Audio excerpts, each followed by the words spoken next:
मला आपल्याला सांगायचं की कुचरवाट्यावरची चर्चा जी असते ना, तर ही चर्चा ऐकूच नका, ते पाहू नका आणि आपलं डोकं खराब करून घेऊ नका.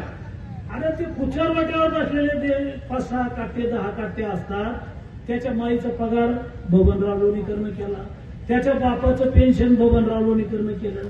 नरेंद्र मोदीजींनी 6,000 रुपये तुझ्या बापाला पेरणीला दिले.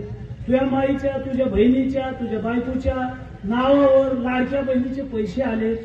तुझ्या अंगावरचे कपडे आमच्या सरकारचे, तुझ्या पायातलं बूट चप्पल आमच्यामुळं आहे, तुझ्या हातातलं ते डबडं मोबाईलचं आमच्यामुळं आहे. अरे आमचंच घेतो ना, आमच्याच कागदावर करतो, आम्हालाच बोलतो, चुकीचं लिहितो. अरे म्हणून राजकारणातले लोक काय टीका करतात मला त्याच्याशी काही घेणं देणं. मी प्रामाणिक माणूस आहे, इमानदार माणूस आहे, पक्ष पाहत नाही, काम करतो आणि काही जर चुकलं तर मात्र सोडित नाही. शेवटी राग येतो माणसाला.